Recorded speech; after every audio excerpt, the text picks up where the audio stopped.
Hello, I'm Isaac Hayes III, founder and CEO of Fanbase, and I'm here with a very important message. We are at a turning point in the Black community where we must have equity in the apps we use that scale to billions of dollars. But this time, we own the infrastructure, we own the culture, and we shape the future. And Fanbase is the future. Fanbase combines the free functionality of Instagram, TikTok, and YouTube into an all-in-one platform built for the evolution of social media and monetization. With over 1.4 million users, that's real proof that we are shifting the conversation of tech ownership and equity for creators. So right now, I want you to go to startengine.com/fanbase and invest today. The minimum to invest is $399. That gets you 60 shares of stock in Fanbase at $665 a share. This marks a turning point in Black ownership of social media. If we don't take this opportunity to own social media right now, we will always be customers to our own creations. And that can't go on. So once again, go to startengine.com/fanbase and invest today. We must own the platforms where our voices live, our stories matter, and where our culture drives the world. Thank you. Folks, Black Star Network is here. Hold no punches. I'm real revolutionary right now. Black power. Support this man, Black media. He makes sure that our stories are told.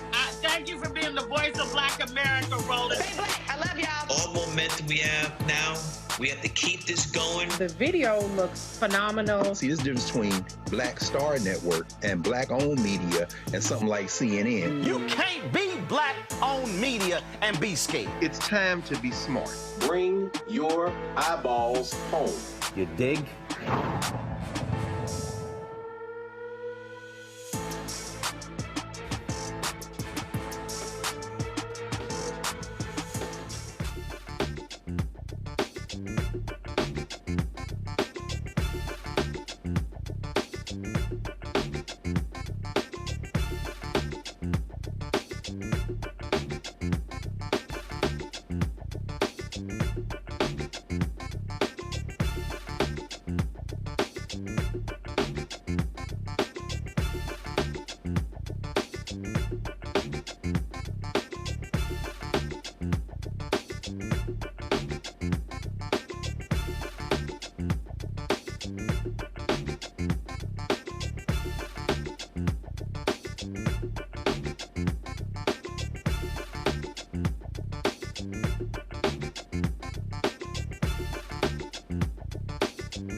is Friday, September 26, 2025. Coming up on Roland Martin Unfiltered, streaming live on the Black Star Network. An ICE officer has been suspended after video emerges of him slamming a woman down to the ground in a very aggressive manner. Wait until you see this video. Also, 5 days from a government shutdown, House Democratic Leader Hakeem Jeffries is sounding the alarm. Donald Trump is trying to blame Democrats when Republicans control the House, Senate, as well as the White House. Also, many diplomats, a lot of diplomats walk out before Benjamin Netanyahu speaks at the United Nations. Wait until we show you the video. Also, Assata Shakur has passed away, the former Black Panther who was exiled to Cuba. That's where she fled, died at the age of 78. We'll tell you about her life as well. Also, Ellie Mistel talks about racism and how Donald Trump is trying to destroy the 1968 Civil Rights Act known as the Fair Housing Law. All of that next, right here. Roland Martin Unfiltered on the Black Star Network. It's time to bring the funk. Let's go. He's got it. Whatever the biz, he's on it. Whatever it is, he's got the scoop, the fact, the find. And when it breaks, he's right on time and it's rolling. Best believe he's knowing. Putting it down from sports to news to politics. With entertainment just for kicks, he's rolling. It's on go, roll, roll, y'all. It's Roland Martin, yeah.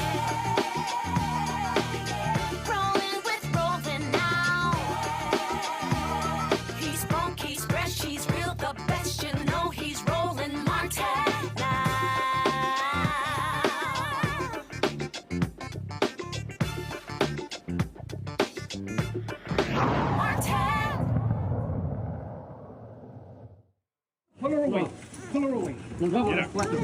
¡Suerte! ¡Suerte, señora!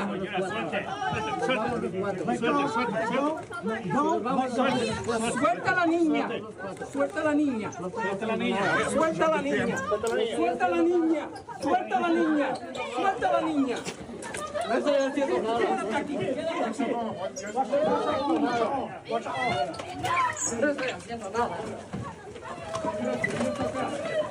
No estoy haciendo nada. No estoy haciendo nada.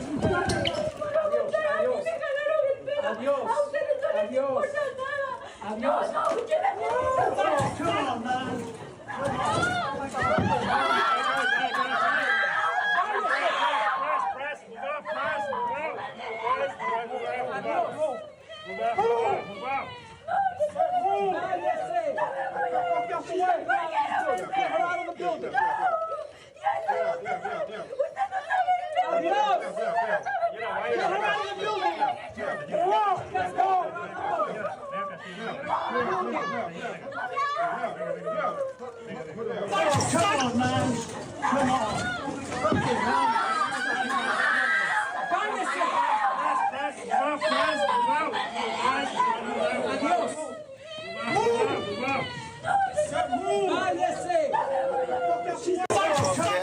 That shameful video has gone viral, and that particular ICE officer has been relieved of current duties after it has gone viral. He was tackling a crying woman inside the halls of an immigration courthouse in downtown Manhattan in front of her 2 children. That took place on Thursday. It was at 26 Federal Plaza inside the headquarters for several federal law enforcement agencies in New York City. She was clinging to her husband along with a young girl, pleading for his release while masked officers hauled him away. After the officers pry the woman away from her husband, she yells in Spanish, "They don't care about anything." This is a statement released from Homeland Security Deputy Secretary Tricia McLaughlin. The officers' conduct in this video is unacceptable and beneath the men and women of ICE. Our ICE law enforcement officers are held to the highest professional standards, and this officer is being relieved of current duties as we conduct a full investigation. My panel is Michael Imhotep, host of the African History Network show out of Detroit, Matt Manning, civil rights attorney out of Corpus Christi, Texas, Drew Harris, Elon's founder and CEO of the Elon Group out of Montgomery County, Maryland. Matt, I want to start with you. Here's the deal. Donald Trump has empowered these thugs to do these type of things. We have seen the bullish and the bearish actions of ICE officers. We've seen how they have essentially attacked people. We've seen how throwing folks down to the ground, pulling guns out, storming into car washes. There's a car wash owner who was hospitalized, 79-year-old guy who's now suing them because injuries he sustained. And so it's no shock this happened because they have been allowed to do these things. So imagine the things that we have not seen that took place. This one was recorded. That's right. I mean, you would think that law enforcement officers, federal law enforcement officers, would know better than to engage in such conduct.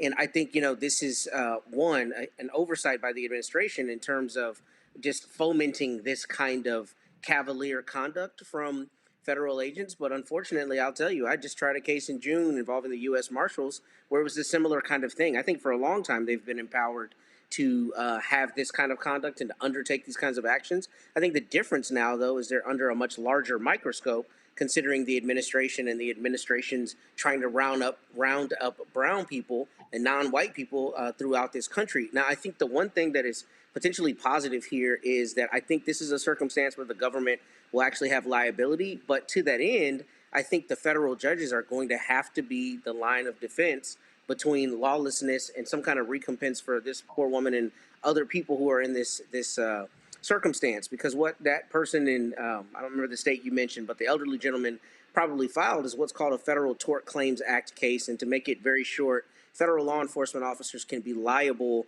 if they commit one of 6 different torts, including assault, battery, and some other things that they can do. So I think this is a circumstance where if she files a lawsuit, she'll be in front of a federal judge, and he or she will decide whether, they believe this ICE agent committed assault. But it's good that you got it on video. It's good that it's very clear what happened.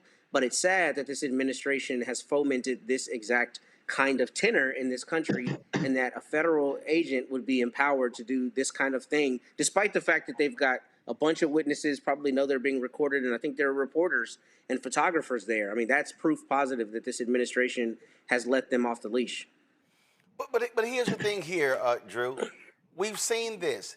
They know they can do whatever they want. And so the only reason this is a conversation is because, frankly, it's so many cameras there. I think also, to Roland, to your point, this is something that this administration has really, really fanned the flames.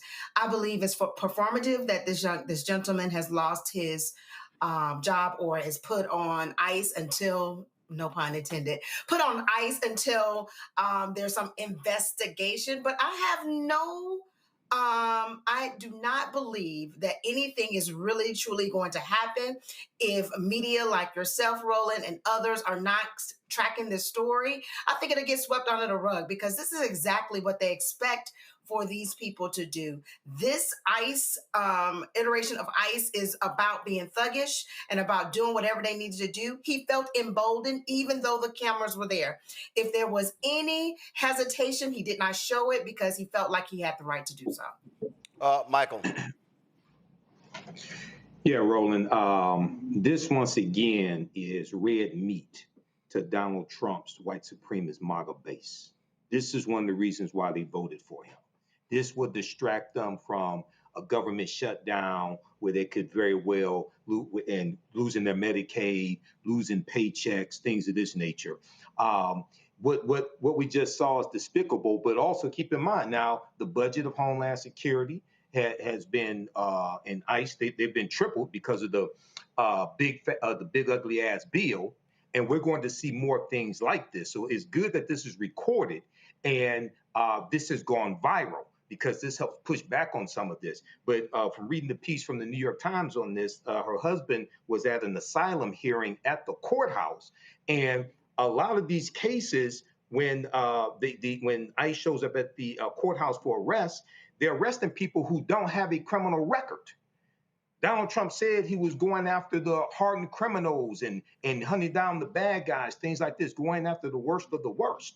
Okay, so this appears on the surface right now the opposite of that. Somebody who's following the procedure, showing up to court, things of this nature. So we're going to see more of this, but we have to fight against this. This is why elections have consequences. Well, here's the deal. They've now arrested the superintendent of schools in Des Moines, Iowa. In a message to families, the school board chair, Jackie Norris, confirmed that Superintendent Eon Roberts was taken into custody this morning. District officials say they have no additional confirmed details about his detention or what the next steps may be. ICE, with the assistance of the Iowa State Patrol, says Roberts was found with a loaded handgun, $3,000 in cash, and a fixed blade hunting knife. The agency claims Roberts has been living in the United States illegally from Guyana. He was under a final order of removal issued in May 2024 and had no work authorization. He formerly was a principal in Maryland, has worked in education for a number of years. And to the point there, to Michael's point, Drew, they talked about, releasing, going after hardened criminals. The superintendent of schools, I don't think qualifies for that category. Listen, it's just like Michael said, the people who voted for this man that's occupying the White House, whether they try to admit to it or not, they voted for this. We know that he's a liar. We know that he's racist. We know who's leading the charge, which is Stephen Miller, who is his puppeteer. We recognize that this is exactly what they want to do. He played into, I guess you would say, the fears of those that are criminals, but he is going to the places where it's the lowest hanging fruit. And while we are able to hear about Ian in Iowa, and we saw this situation that was in New York, there are thousands of people who are actually just going about their day and are coming up missing because this is their approach. This is their attack. We know this. I don't even understand why we are surprised. Yes, we need to use this to push back. Yes, we need to think about ways to be able to figure out ways to make sure we highlight all of this information. But truth be told, I really do not believe anything is going to happen until the next election cycle and we change who's in place to make decisions and make laws that can make sure that we keep our people safe. Oh, there's no doubt. I mean, listen, this is what they want to do. This is what they want to see. They absolutely are buying into this. This was the statement. ICE released a statement. This is what they said. During a targeted enforcement operation on September 26, 2025, officers approached Roberts in his vehicle about identifying himself, but he sped away. Officers later discovered his vehicle abandoned near a wooded area. State Patrol assisted in locating the subject, and he was taken into ICE custody. Roberts has existing weapons possession charges from February 5th, 2020. Roberts entered the United States in 1999 on a student visa and was given a final order of removal by an immigration judge in May of 2024. The investigation into how Roberts acquired the handgun is being turned over to the ATF. It is a violation of federal law for those in the United States without legal status to possess a firearm and ammunition. And as I said, he was the superintendent of schools in Des Moines, Iowa.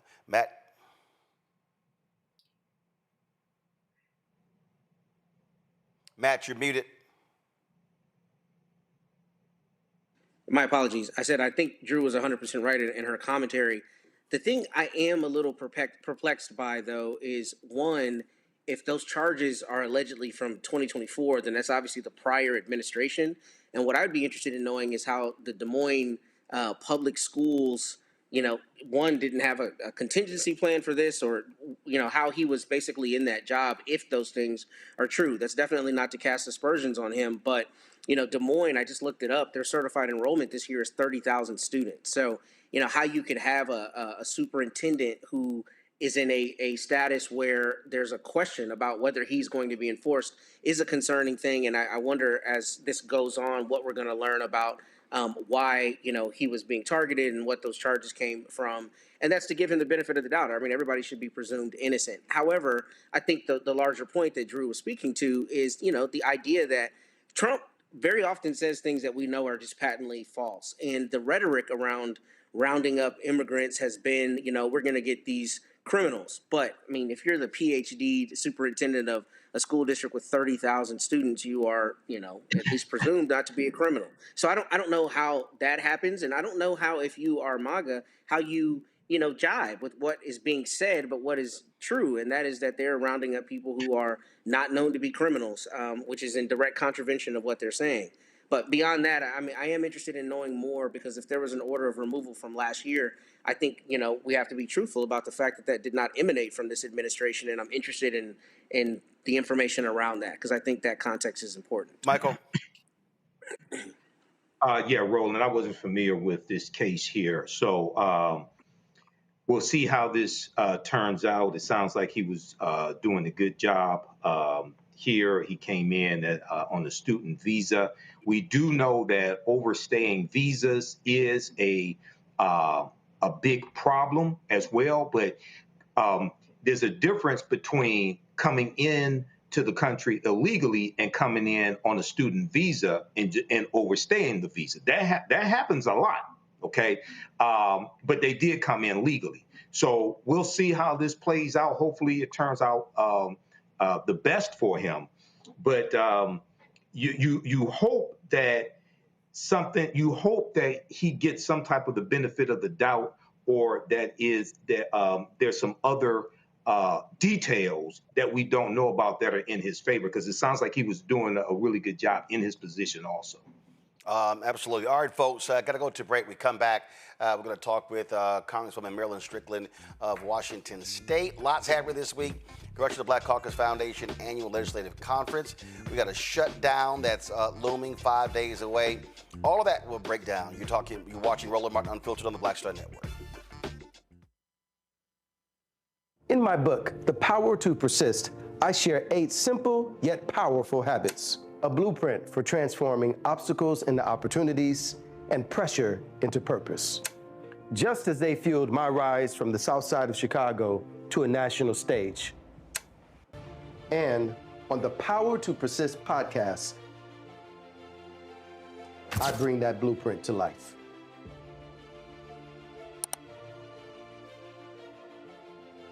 This week on the other side of change. Hurricane Katrina, 20 years later. Cannot believe that it's been more than 20 years since we saw Black people and Black communities across New Orleans and the South being failed by our government. But it's a harrowing lesson. We're going to unpack how race and class intersect in ways and how we need to talk about this government doing more for our communities. Again, you're watching The Other Side of Change, only on the Black Star Network. What's up? It's the MCEO Talib Kweli. You are checking out Roland Martin Unfiltered.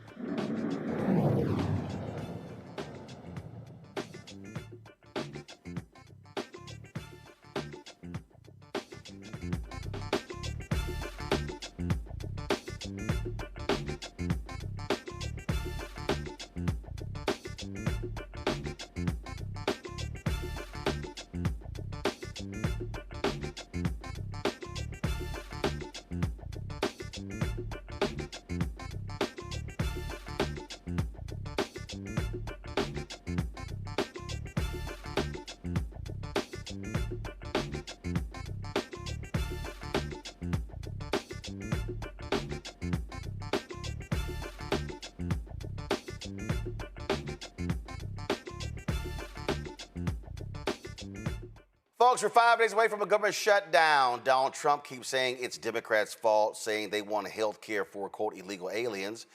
Democratic leader Hakeem Jeffries says that's an absolute lie.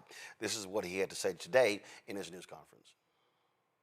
One of the reasons why our fight for the American people is so urgent right now is because over the next few weeks, tens of millions of Americans are going to get notices indicating their premiums, copays, and deductibles are increasing dramatically because of the Republican refusal to extend the tax credits connected to the Affordable Care Act. Was there politics in the idea that was an estimation? We're fighting for the health care of the American people, period, full stop. Our position has been very clear, 8 words. Cancel the cuts, lower the costs, save health care. And part of that fight relates to the Affordable Care Act. Part of that fight relates to dealing with the Republicans' cut to Medicaid, the largest cut to Medicaid in American history. Part of that fight relates to preventing a $536 billion cut to Medicare that will occur at the end of this year because of what Republicans did in the one big ugly bill if Congress doesn't act. Part of our fight relates to the fact that Republicans are closing hospitals, nursing homes, and community-based health clinics all across the country, including in rural America right now. And part of that fight also relates to the fact that Republicans have effectively shut down spending on medical research in the United States of America. People are going to die. Cures for cancer and other terminal illnesses that were within reach are now being abandoned. This is like an unprecedented Republican assault on the health care of the American people, and Democrats are standing on the side of the American people. Joining us right now is Congresswoman Marilyn Strickland from Washington State. Glad to have her on the show. Good to see you. This is what's amazing to me. How is it Democrats' fault if Republicans control the White House, the House, and the Senate? It's not the fault of the Democrats, Roland, and I remind people of three things. The Republicans control the White House, the U.S. Senate, and the U.S. House of Representatives. So if there is a government shutdown, it is all on them. As Leader Jeffries indicated in the clip that you just showed, this is about lowering costs, saving healthcare, and stopping the cuts. And 15 million people will lose access to healthcare. And it's not just happening in urban and suburban communities. Rural America, often the very people they represent will suffer from this. So the big ugly bill, the center of it has really been about healthcare. The Democrats are united and we are fighting against this. I saw something today, it was on Politico, where a Republican in the Senate said, why should Democrats negotiate on this if Russell Vought is going to just blow up the federal government in a deal anyway? And kind of makes sense. And so go through all of this just to have the Trump folks say, we're still going to do whatever the hell we want. Well, and I remind everyone too, Roland, they've already been doing whatever the hell they want. They've already been firing public servants and people who are doing everything they can to provide services. And so Mr. Vought can threaten all he wants, but I tell folks, they have already been making cuts. They are going to continue to make cuts. And it's really hard to trust them to stay true to their word. You know, I remember that when Joe Biden was president, Kevin McCarthy, the House Speaker at the time, Republican, actually went to the Oval Office and negotiated with President Biden. President Trump agreed to talk to Hakeem Jeffries and Chuck Schumer, and then, true to form, he got scared, he chickened out, and he backed out. So we had Ashley Etienne on yesterday. Long time, former aide to Speaker Nancy Pelosi. She also was communication director for Vice President Kamala Harris. And she said, listen, if Democrats don't negotiate, she said, then the question is, do they have the stomach for a shutdown? So the question is this here, what do y'all do? Y'all in a precarious situation. What do you do? Because you need 60 votes, obviously, in the United States Senate. And so what do you do when you have Trump who's blaming Democrats for everything? So I'd say a few things, Roland. You know, here's the question. Do you have the stomach for a shutdown, or do you have the stomach to let 15 million people get kicked off of healthcare, to have research canceled, to have people die? That's the choice we're making here. And so as we go through this process, and I will remind folks too, you know, the conversation about government shutdown seems to happen pretty frequently because we can't seem to get a budget passed. I think the bigger question as we step back from this particular episode too is, again, Democrats are fighting for the health care of the American people. The Democrats are on the side of the American people. And at the same time, big picture, why do we lurch from this drama to every drama, which feels like every few months because the government might shut down? It's irresponsible. But right now, the responsible thing to do is for Donald Trump to say, okay, I'm willing to have a conversation. He's not willing to do that. Mike Johnson is not willing to do that. And remember too, you know, they're just doing this because they think that we will blink. And we are on the side of the American people. We are standing by this idea that people deserve health care. It's going to put the economy in a really bad way, but more importantly, it's going to hurt the American people. And in some cases, sadly, Roland, people are going to die because the Republican majority in the House, the Senate, and the White House do not care about them. One of the things that we keep seeing and hearing is that the general public, when you look at polling data, and trust me, I get an earful from people all across the country. They say they have no confidence in Democratic leadership. I'm telling you right now, what they're saying about Senator Schumer, about Democratic Leader Jeffries, about DNC Chair Ken Martin. Again, when you look at the polling data, where Democrats stand, and that's juxtaposed to how Democrats are overperforming in these special elections. And so what's going on here? I mean, I'm telling you right now, that Charlie Kirk resolution, well, Leader Jeffries and three other Democrats, including 3 CBC members, voted for, that pissed a lot of people off. And so what has to happen to break through for congressional Democrats to communicate better to the public, for them to have faith in what y'all are doing on Capitol Hill? So I would say a few things. Congressional Democrats are communicating on a regular basis. And look at how we get information, Roland. We get it in so many different fractured places that it's hard to say, oh, I didn't see you on this show or this particular podcast. You know, Vice President Harris was on a show a few days ago talking about her book. But one thing she said is that there are a lot of Democrats up and down the entire ticket sending a message, sending a strong one, and you may not see them on every medium that you watch, but we are out there spreading the word. And remember this, you know, when we talked about the one big beautiful bill that Donald Trump tried to sell to America as something good, the Democrats were united and we were consistent in our messages. So now it's called the big ugly bill. So all we have to do is continue to be forceful, to send the message about Democrats care about the American people. Healthcare is a very big issue for people because, yes, it's about healthcare, but it's about the economic well-being of the American people. So what are we going to do to break through to people? We have to stay consistent. We have to stay on message, and we have to just keep telling the American people. Because right now, I will tell you, a lot of people get information from fragmented places. And let me give you one example. I have a good friend at home, and she said to me, I don't see you on these high-profile talk shows. And I had to remind her that I did a lot of press hits in different places, but maybe she didn't see me. So the idea that the Democrats are not out there is absolutely false. We are out there. We are working hard. And I will say, you know, the proof will be in the election in 2026. Questions for the panel. Drew, you first. Hi, Drew. Yes.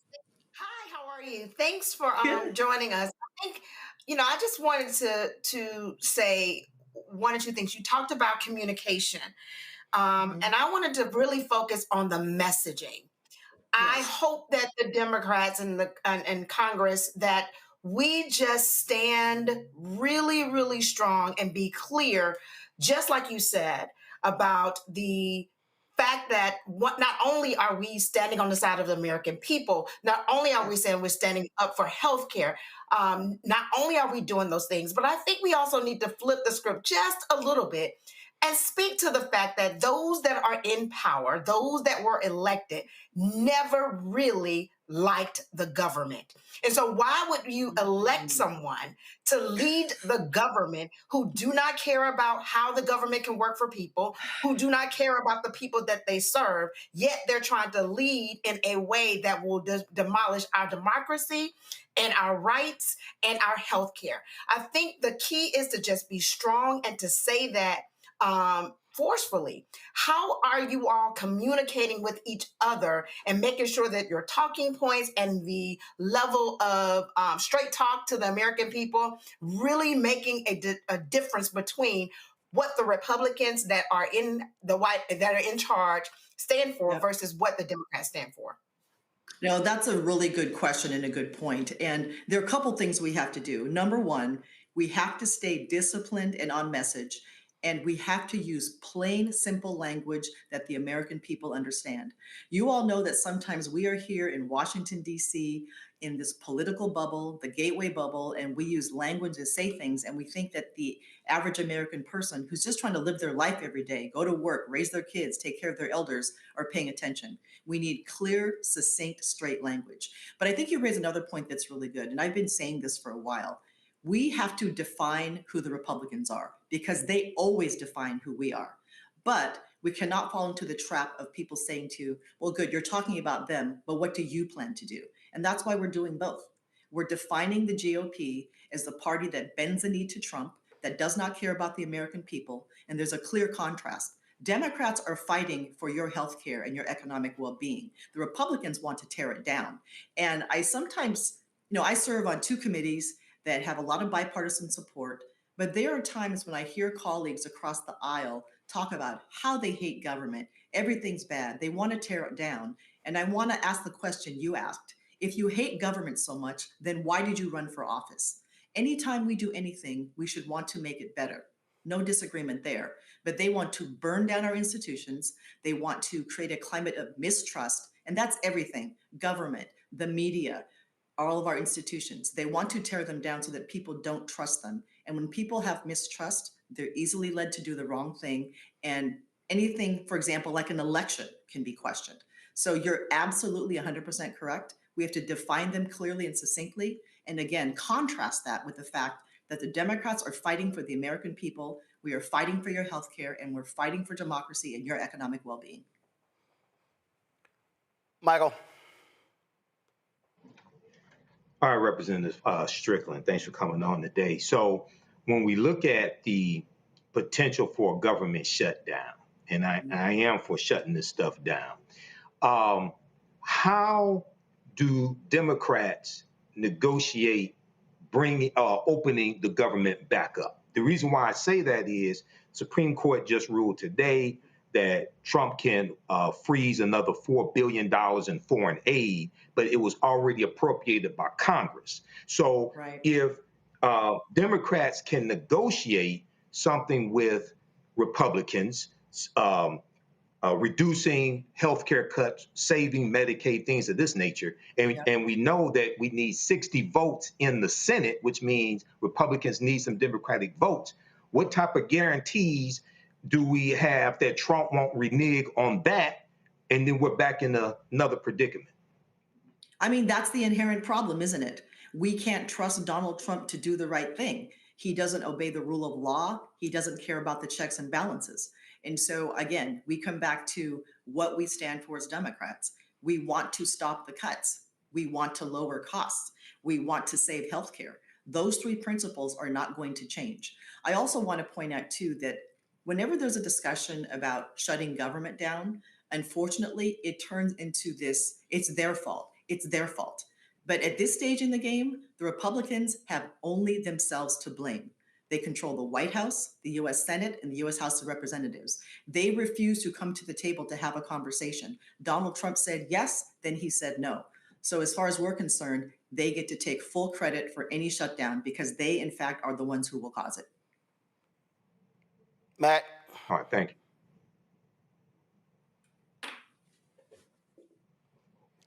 Matt, you keep hitting your mute button, bruh. It's not that hard. Even for a Longhorn supporter. Dang. Of course, I should have known there was going to be a low blow there unnecessary. It's the second time you've done it in 30 minutes. In any event, Congresswoman, I'm focused on the task at hand. Well, I'm glad you hit that button so we can hear your question. You got it. My question is this. What are you hearing in your office from your constituents? What are your compatriots hearing from their constituents about the willingness to let this be shut down as compared to the concern about the premiums? And the reason I ask is I think Roland said at the top of the segment, I think there's a sentiment out there that a lot of people believe Democrats are just feckless. You're weak, right? So to me, it's clearly attributed to the Republicans, but I would suspect there's a concern about it being attributed to y'all because that's what they're going to do is spin it and say it's your fault. So what are constituents telling you, and what are you hearing from your fellow reps from their constituents about their concern about that? So I was just in the district for a week, and I visited churches, I visited with senior centers and different groups of people. And I would say, not surprisingly, people are worried about healthcare, they're worried about Social Security, and they're worried about democracy in general. But here's the other thing that I'm hearing from Democrats. They want us to stand up and fight. And I've even heard from a handful of fellow employees who were saying, look, I'm lucky I have this job. I got some savings. If we need to shut it down, go. The American people want to see us fight for them, Democrats anyway. And so I think that we have to fight. We have to show that we have the courage to do this. And we are on the right side of everything. We are willing to fight for the American people and their health care. And what I'm hearing at home is absolute worries about financial stability and healthcare, but also the Democratic base wanting to see a fight. Yeah, they do want to see that, and I can just tell you that you know what bothers some people is that when you look at the folks like Congresswoman Jasmine Crockett, Congresswoman Alexandria Ocasio-Cortez, and others constantly being attacked. I mean, in fact, the twice impeached convicted felon in chief said this from the Oval Office, continuing his constant attacks on women of color. And also calling them low IQ. Roll what that idiot said, y'all, from the Oval Office.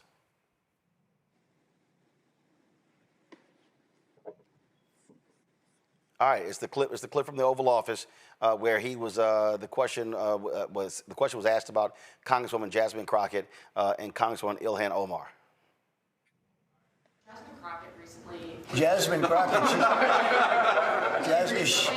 Remember what I said? Is she a relation to the late, great Davy Crockett? I don't think so.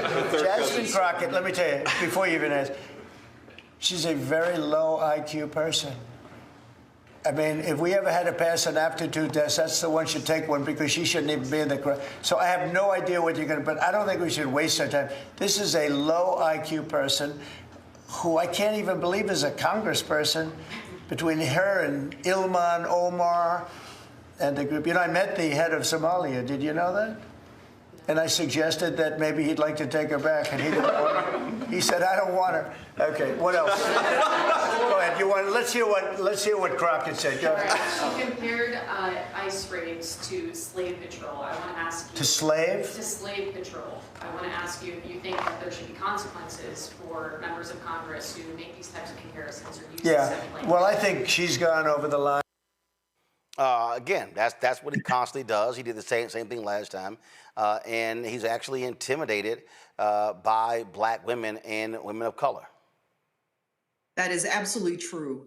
And Donald Trump's stupid ass has a lot of nerve calling somebody low IQ or incapable of being there. People are elected to Congress because the people they represent want them there. You're talking about educated women who are smart and unapologetic, and Donald Trump is intimidated by people who are smarter than him, which makes up a large proportion of people in the country, but also, too, is intimidated by strong women. All right, then. Congresswoman Strickland, we appreciate it. Look forward to having you back. Thank you so much for having me, Roland. Nice to see you again. Likewise. Thanks a lot. Folks, got to go to a break. When we come back, lots to talk about, including the passing of Assata Shakur, some other stuff we want to deal with. Earlier this week, Chicago Mayor Brandon Johnson, man, he went off talking about the things that they were doing and setting some folks straight in Chicago. And so I'm going to play that for you as well. Lots to break down, but first, folks, you want to support the work that we do here at Roland Martin Unfiltered and the Black Star Network, please support us. There's a lot of stuff we got going on. We're completely redoing our Black Star Network website. We, of course, launching a couple of new shows as well, so your support is critical.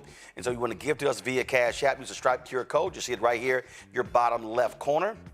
Use that for also credit card as well. PayPal's R Martin Unfiltered, Venmo's RM Unfiltered, Zelle, Roland at RolandSMartin.com, Roland at RolandMartinUnfiltered.com.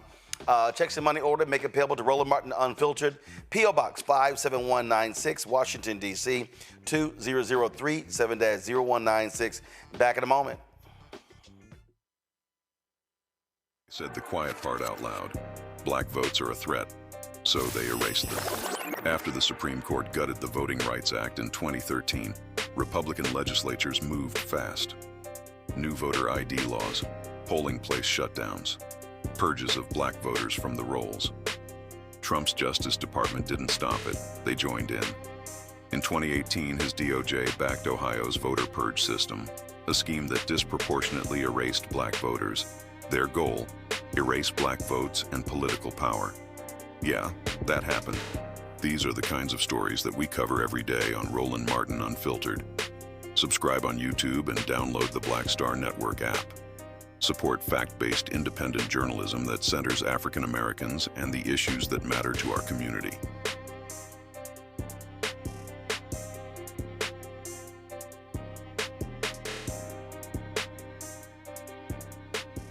This week on the other side of change. Hurricane Katrina, 20 years later. Cannot believe that it's been more than 20 years since we saw Black people and Black communities across New Orleans and the South being failed by our government.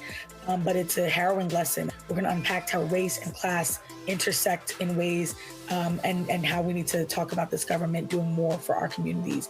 Again, you're watching The Other Side of Change, only on the Black Star Network. Next on the Black Table with me, Greg Carr. An hour of living history with Dr. Richard Mariba Kelsey, thinker, builder, author, and one of the most important and impactful elders in the African American community. He reflects on his full and rich life and shares his incomparable wisdom about our past, present, and future. African genius is saying that my uncle was a genius, my brother was a genius, my neighbor was a genius. I think we ought to drill that in ourselves and move ahead rather than believing that I got it. That's next on the Black Table, here on the Black Star Network. Hi, I'm Swing Cash, Basketball Hall of Famer, and you're watching Roland Martin Unfiltered.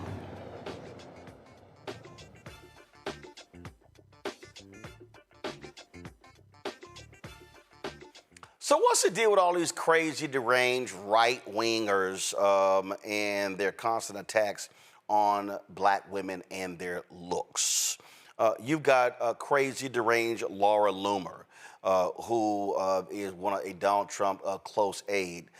Laura Loomer, y'all, is, let me show, now listen, I need to prepare everybody for watching. I know today is September 26th. I know Halloween is a month away. It's a month away. But I just need you to prepare yourselves. This is a living witch, 32-year-old Laura Loomer. That's Laura Loomer. She's 32. That's a phrase we have in Texas called rode hard, hung up wet. That's Laura Loomer. Now, this is Congresswoman Jasmine Crockett. She's 44. That's 44. That's 32. That's 32. That's 44.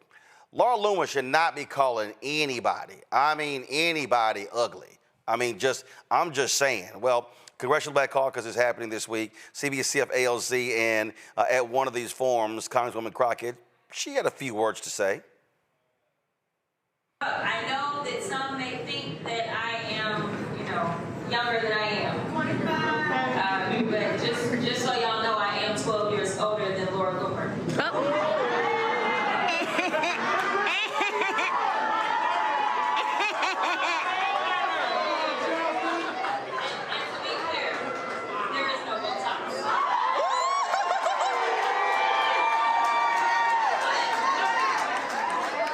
Say that. Right. Crockett said, yeah. Trashing her, calling her ghetto, all this sort of stuff like that. Come on, pull it up. It hurts my heart that we have ghetto Black bitches who hate America serving in Congress. And so, but this is who Loomer is. I mean, she's always putting this stuff out there. She's always trashing people. But it's also that skinny, no hip, no butt white woman, Megyn Kelly, who did the exact same thing. And so Megyn Kelly out there trashing, dogging folks. And so she was critical of Jemele Hill. And all that sort of stuff like that. And Jemele, of course, responded. And so, again, this is what you have going on. So Megyn Kelly, matter of fact, your friend. Let me see this here. I think this was, somebody posted this. Okay, I think, all right, so just watch this. Again, this is the stupid stuff you see going on. Go ahead. A coat of mascara would be your friend. I'm just going to tell this to you, woman to woman on television. You need a little work, and you should have them back off the camera a little bit because you are not attractive enough to have that extreme close-up. Push away your laptop, Jemele, and add a filter or two. Honestly, like, we actually don't use any on this show because I do put on makeup so I look presentable, but you need work because you can't both be ugly on the outside and the inside. You need to choose one, okay?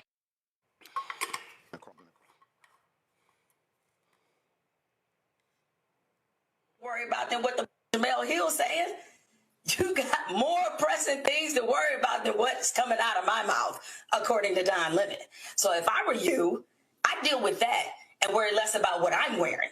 worry less about what foundation number I'm using. If I'm using MAC products or Fenty Beauty, I wouldn't worry about that. I worry about my house because we good over here. And finally, let me leave you with this. In case it was any. If y'all out. Got audio, I need y'all to come on and be on this, please. Okay, so she was responding to something Don Lemon said. So again, let me roll it back so y'all can hear the full context. Please, audio all the way up so people can hear. Across the room, it's weird. Hold on one second, here we go. On the outside and the inside, you need to choose one, okay? Across the room, it's weird. Megan, you. So what happened with that was Don Lemon said that there was some event and Megyn Kelly's husband kept looking at Don Lemon's husband across the room. That's what he said there. Okay, let me play the rest. Got more press. All right, so Jamel just went off on her. Drew, but here's what's crazy. Okay, again, Megyn Kelly, stop it. Okay, boo. You look, the people who like you, baby, you waste up. So just stop. Just stop. You ain't attractive. You ain't got all of it. See, but this is what they do. So Trump wants to diminish the intellect of black women. And then you have these white women, Megyn Kelly, Laura Loomer, others, who want to now detract and criticize the looks of black women. It's all about denigrating black women. The same way the Republicans wanted to, Michelle Obama, she looks like an ape, all that sort of stuff. That's them. That's what they do. So they don't want to have a substantive conversation, and it's childish and it's petty, and this is why Megyn Kelly is a disgraceful little mean girl. And see, this is why she thinks Santa was white. This is why she didn't understand blackface. Because again, these are the people, that's what they do. They don't want to have a substantive conversation. And I'm sorry, okay, Congresswoman Jasmine Crockett is a lawyer. Megyn, I guess she's a lawyer. They claim she's a lawyer, and I guess she failed at being a lawyer because she went into television. I don't know what the hell was happening there. Laura Loomer, I have no idea what that Looney Tunes is all about, but this is what they do. They want to denigrate the intellect and the looks of black women and women of color. So I took my glasses off because I am about 20 years older than Laura Loomer, and I still look better than she does. So I had to have her back, but I need to be able to see. Let me put my glasses back on. But let's be clear. I find it very rich when the Republicans, MAGA, or whatever we want to call them on the other side, talk about civility, talk about how we need to tone the temperature down, talk about how the folks on the left are eager to go after. But it seems to me that this comes from the very top. This comes from, as you said, the convicted felon that's occupying the White House. It comes from the very top, because what I know for sure, they are not only intimidated, but they are also afraid of the greatness that not only Black women bring to the table, but if and when we lead, we speak clearly, we come with all intelligence, we are ready to work and to serve. So here is the key. When you hear what the Laura Loomer and the Megyn Kellys have to say, what you hear is the jealousy. What you hear is the incompetence on their own part. A lot of times what they're trying to do is try to denigrate who Black women and Black people are because they have nothing else to stand on. I am so proud of what Jasmine Crockett and what for Michelle Obama, Joy Reid, all of us, Ketanji Brown, what they are doing and what they represent, including Kamala Harris. The key here is this. I think a lot of this conversation is busy talk. I forgot which one of my co-panelists talked about this. This is all about a distraction. It's trying to keep us from understanding what's happening with the Epstein file. It's trying to keep us from understanding what's happening as they take away our healthcare. It's trying to keep us from understanding and knowing what's taking place that's going to harm us in the future. It is taken away that they are really there for the rich and not caring about the rural America, because what they really want, what the MAGAs want, what the sycophants want, is they want to believe that anything that we receive is because something was handed to us. But truth of the matter is, we work harder, we're smarter, and we get things done. That is the problem here. We need to make sure that we stay on message and understand that we expose what's happening and continue to talk about what's real. As Black people, talking about our economic status, talking about our economic wealth, talking about what's right, talking about our voting rights, talking about our health care, talking about our housing. I don't have time. And I know that Jamil Hill and Jasmine and everyone feels like they need to respond. But honestly, we need to shake the dust from our feet and keep on stepping. But here's the reality, Matt, and I was talking to a couple of Republicans about this here. The Republicans actually are scared of Jasmine Crockett. Literally. The reason they cannot, the quote was, my side hates Jasmine Crockett because she's effective. And see, you have to return fire with fire. You have to, so it's like Trump. You want to give nicknames, you want to sit here and do this here, guess what? You got to hit him back with the exact same thing. And so, I'm like straight. Jamel had all the smoke for Megyn Kelly, and I'm like, I was down with it 100%. This is what you have to do to say, hey, y'all want to swing? Let's swing. Well, you're right. I just want to say I noticed that I think the control room was playing a video and the audio wasn't up, so it sounds like there are muting issues all around tonight. No. You the king of muting issues, so you don't want to keep bringing that up. I just heard you asking for audio, which means it was muted. No. Actually, that's not what actually. Here's the thing. No, that's not what actually what happened. No, first of all, let's be factual here. We're playing the video. Do what you need. Video. No. The video was playing, and then when the video, there were 2 videos on there on that Twitter feed, and one stopped and one started. So when one stopped, audio pulled it down. All right. So, but your ass. Okay. The king of mute. But you might want to go on before you get cut. You ready, Roland? You ready? All right. I've been ready. Let's go ahead and move. You the one brought your problems back up. Look, I ain't bring up no problems, brother. I just mentioned God don't like ugly. Sweep around your own front door before you try to. God don't like ugly or Longhorns. Ask Ohio State. Oh Lord. Here's the thing. I think you're right. And I think the thing about Jasmine Crockett is she's better at their game than they are. You're exactly right. She's effective.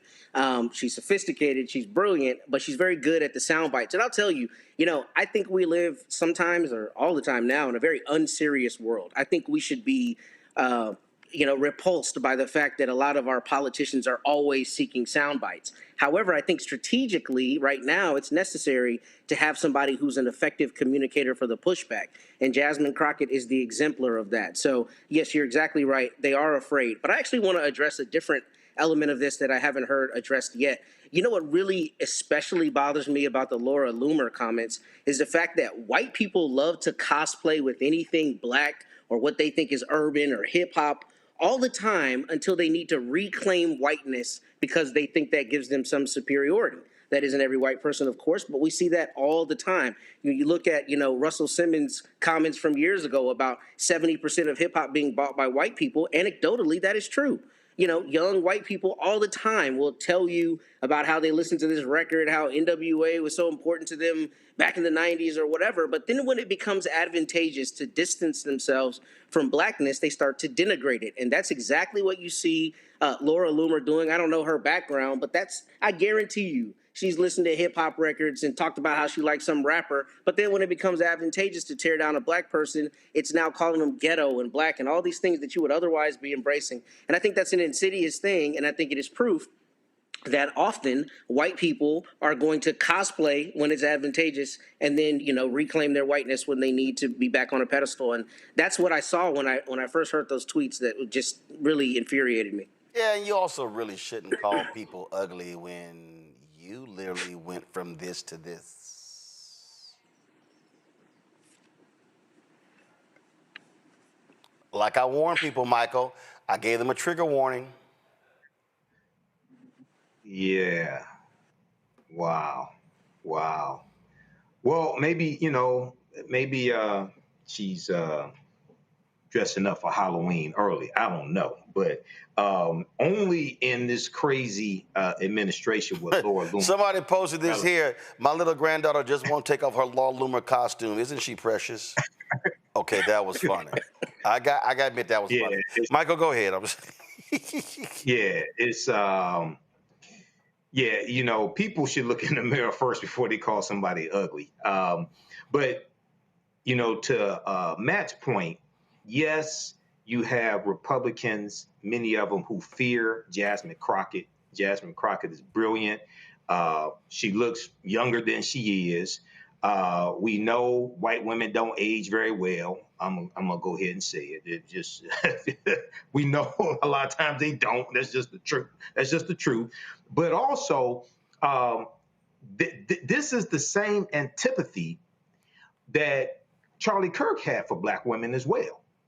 Okay, and the reason why so many of them from the Trump administration were there for Charlie Kirk's funeral was because they think the same way he does. They hate black people just like Charlie Kirk hated black people. All you have to do is go look at the anti-black comments Charlie Kirk made, insulting the intelligence of black women like Michelle Obama and Joyanne Reed, the late Representative Sheila Jackson Lee, et cetera, saying they don't have the brain processing power, et cetera. And also, these same people, this is why they hate Kamala Harris, because they know Kamala Harris is more intelligent than any of them and is better at politics, et cetera. So this is what we're dealing with. This is why elections have consequences, okay? The reason why we're dealing with all this shit that we're dealing with right now is more people voted for Donald Trump on the ballot than Kamala Harris on the same ballot. More people showed up to vote for him, and now he's going after everybody, even the people who voted for him. In Arkansas, the farmers are calling for a bailout. Donald Trump won Arkansas by 30 points in 2024. And the farmers are crying that they're about to lose their farms and things like this because of the tariffs, et cetera. They thought he was their savior, but this is the MAGA death cult that you're dealing with. Okay, I'm just going to show one more before I go, and I'm just going to leave it. I'm just going to leave it there.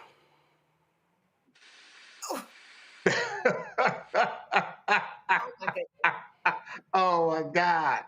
Oh my God! That's oh, what happened? Poor thing. Bless our heart. I'm just going to go to break on that one. I'll be back.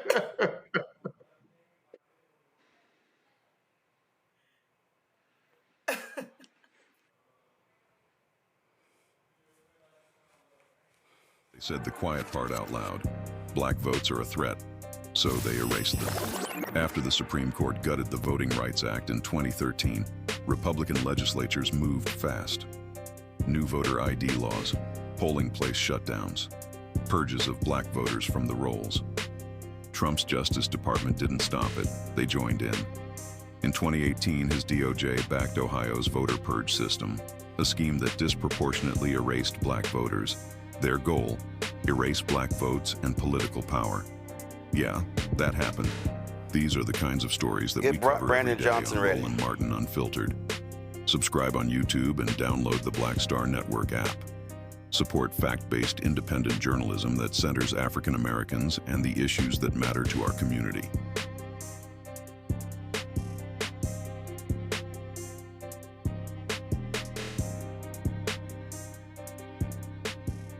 In my book, The Power to Persist, I share 8 simple yet powerful habits, a blueprint for transforming obstacles into opportunities and pressure into purpose. Just as they fueled my rise from the South Side of Chicago to a national stage. And on the Power to Persist podcast, I bring that blueprint to life.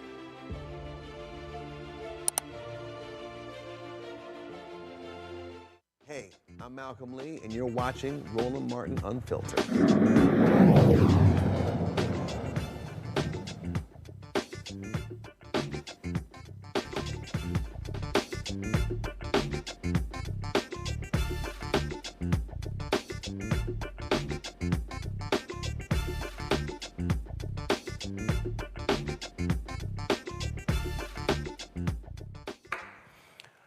Chicago Mayor Brandon Johnson, he's really getting pissed off and tired of these people who keep trying him when it comes to crime in Chicago and how they have been successful at lowering crime. And when I say he went off last week on some folks, he went off, and you know what? He should have. Okay, let me just start with this. How about this?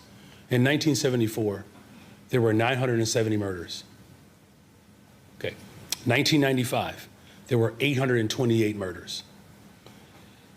2016, 778 murders. 2021, 805 murders. This has been a problem in this city for a very long time. Now, my deputy mayor, Gatewood, this is the topic and the work every single day to drive violence down in the city of Chicago. So when you talk about what we're offering a better pathway so that we don't have 970 people murdered in our city every single year. Now, one is one too many, but you're not going to convince me that the people of Chicago only deserve law enforcement. I get so sick and tired of people believing that the only thing that black and brown and poor people get to get in this city are badges. People want jobs. It's why we've increased the ability for young people to have jobs in this city. People want health care and behavioral and mental health care. That's what they ask me. That's why we've expanded it. People want to be able to afford to live in this city. That's why I'm building more affordable units. People want justice if they do get wrapped up into this spiral of despair in this city. It's why we're actually solving cases, whether it's CVI workers, making sure that we're avoiding retaliation in this city. I get so sick and tired of people in this country and in this city that believes that the only thing that you can offer black people and poor people is jails, incarceration, and police officers. Dr. King said this right here in Chicago, the National Conference on New Politics. What did he say? He said, militarism is a sickness. I am trying to eradicate the sickness from this city and from this country.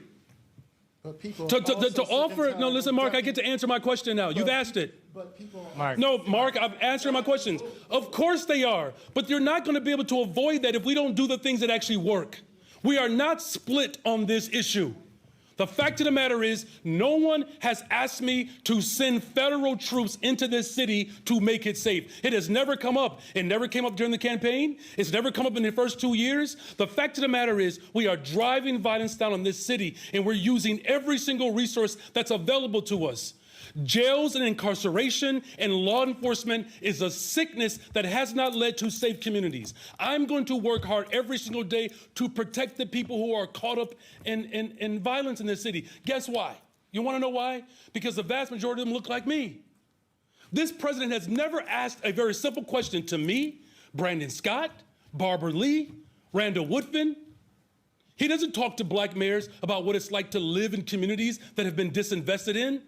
So no, we're not going to succumb to the sickness and the evil that Dr. King warned us about a generation ago. It didn't work in 74, when 970 people were being killed. It didn't work in the 90s, when no one said a mumbling word about how many people were losing their lives because of violence in this city. And now we're actually doing the work that's working. Now all of a sudden everybody has these ideas. They've shown this is a group project, but we're not going to allow the President of the United States of America or any of his ilk look at the work that we're doing across this country, and then now we're experiencing some level of reprieve, and now he wants to put his name on our paper. No, not going to tolerate it. It's a sickness, and we're going to eradicate it. This is the response that we should be seeing. And I'm with Chicago Mayor Brandon Johnson. When you have done the work, when you have put in the long work, he was being ripped his first 2 years for the crime and other problems. And so all of a sudden it's going down. Same, he mentioned Baltimore Mayor Brandon Scott. He mentioned these other black mayors. And they have been taking the heat from people in the city, from people outside. And that's exactly the response that he should be given. And so the reality, Michael, when these reporters ask these questions, I ain't got no problem with him going off on them, because what they're doing is working, and to act like it's not is also a shame, because if you're going to criticize somebody when things are bad, well, you damn well better give them the credit when things are getting better. Absolutely. Give them the credit when things are getting better, and advocate for them to have more resources to continue to improve people's lives, bring down crime, okay? And I applaud him for what he just said. Also, I encourage people to look at his press conference from September 2nd, 2025, because he talked about how also the Trump administration, the president's budget bill, the big ass ugly bill, cut $468 million from alcohol, tobacco, and firearms, ATF. And we know the ATF was working along with local law enforcement there in Chicago to track down illegal guns. And one of the things Mayor Brandon Johnson talked about is how the Chicago Police Department has taken 24,000 guns off of the street since he took office. And he says 60% of those guns recovered came from outside of Illinois, many of them from red states, Mississippi, Indiana, other states like that. So one of the things that happens, and I know you talked about it here on the show, Roland, you have lax laws and lax gun laws in red states, and illegal guns flow into Illinois, flow into Chicago, and then Chicago gets the blame for it. So he's done a magnificent job. Yes, there's still work to do, but how the Trump administration and many white people see us, and some of them are on MSNBC, they only see us as needed to be policed as opposed to invested in and protected. So he needs to keep it up, and he needs more help. Drew? You know, I think one of the things I was thinking about, Mayor Brandon said it so wonderfully. I've always wanted to figure out, how do you say this? But he said that Black and brown people, or this administration or others, feel like Black and brown people only deserve badges. And when you look at, well, I think you said the big ugly bill, or whatever we're calling it, I don't even know why we're trying to rename it.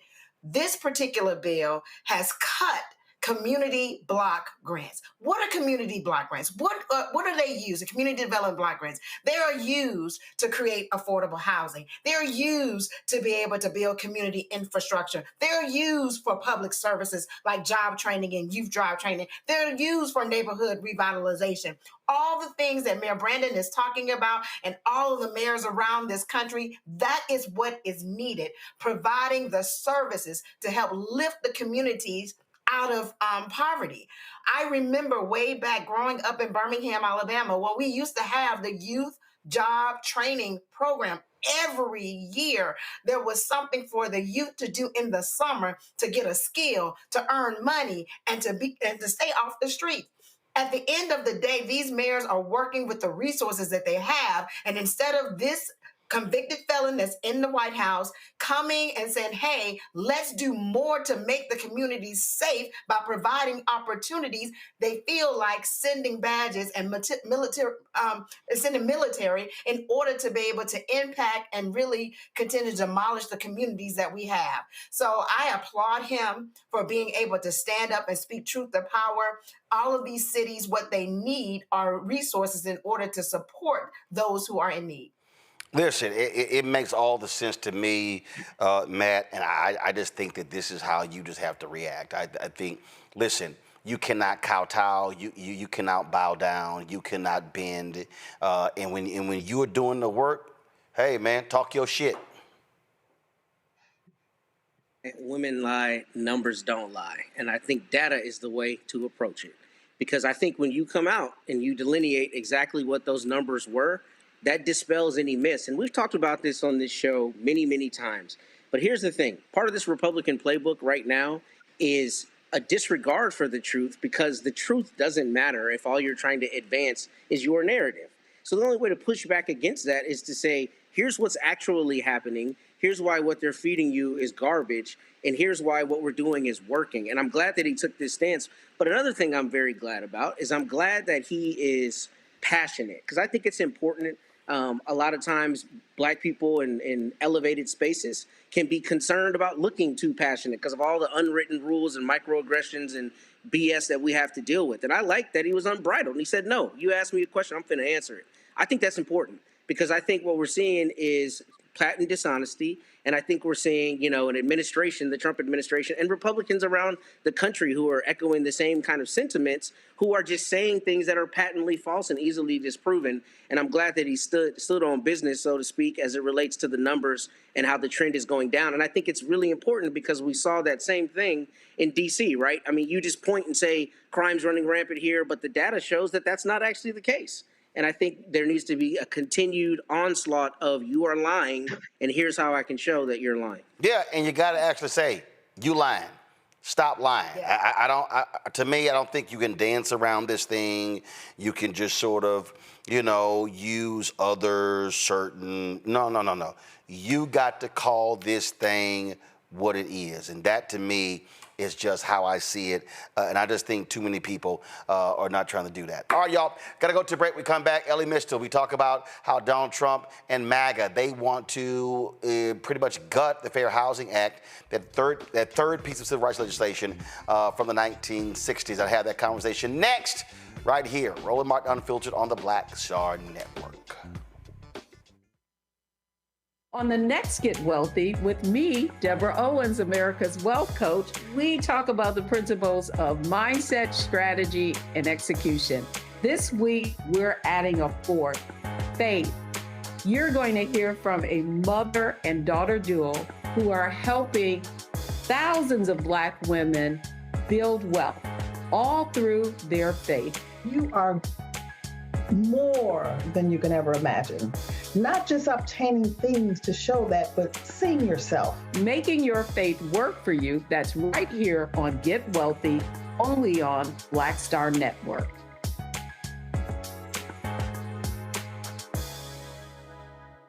Next on the Black Table with me, Greg Carr. An hour of living history with Dr. Richard Mariba Kelsey, thinker, builder, author, and one of the most important and impactful elders in the African American community. He reflects on his full and rich life and shares his incomparable wisdom about our past, present, and future. African genius is saying that my uncle was a genius, my brother was a genius, my neighbor was a genius.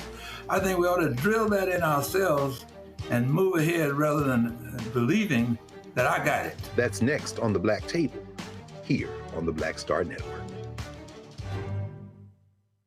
Lil Thompson with winwithblackmen.org. You're watching Roland Martin Unfiltered.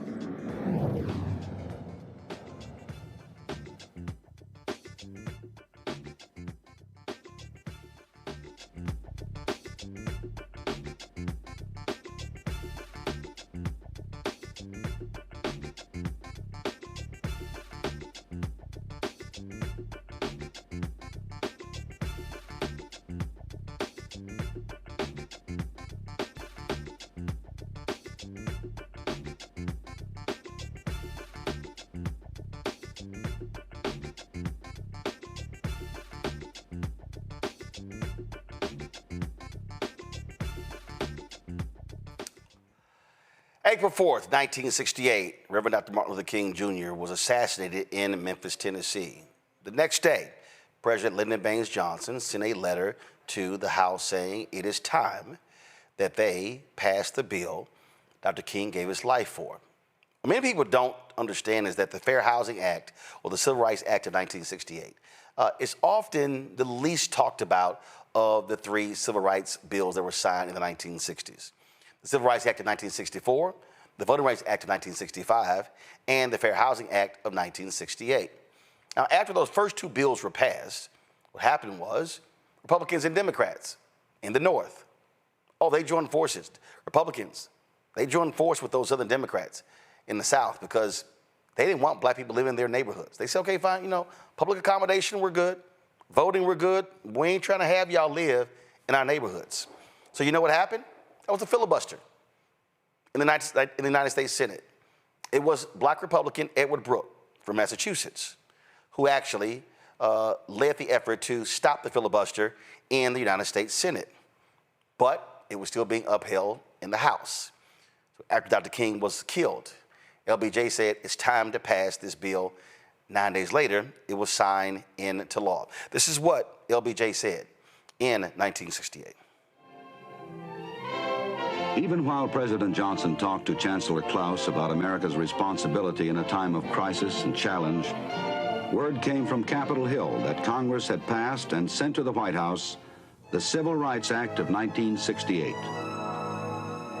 Included in the measure was a landmark open housing bill, which, when fully effective, would forbid discrimination in approximately 80% of all housing offered for rent or for sale in the United States.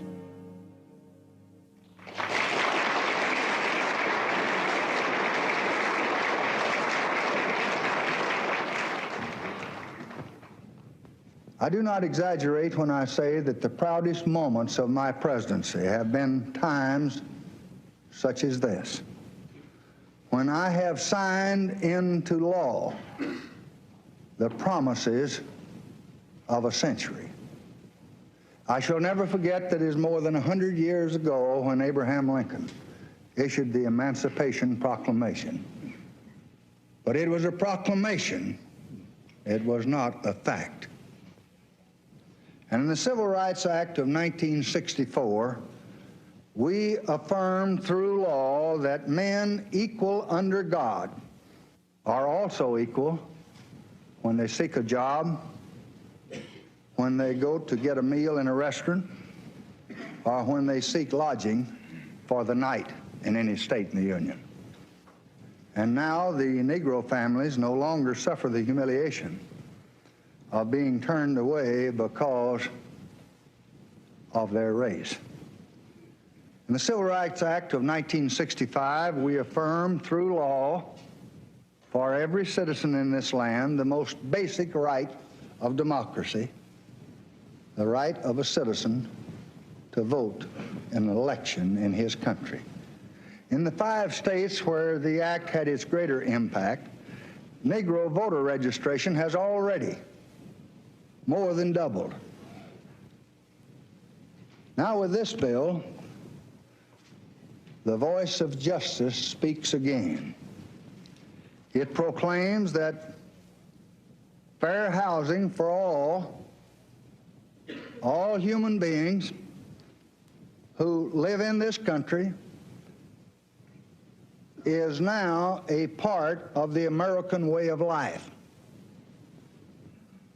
We all know that the roots of injustice run deep, but violence cannot redress a solitary wrong or remedy a single unfairness. And we just must put our shoulders together and put a stop to both. The time is here. Action must be now.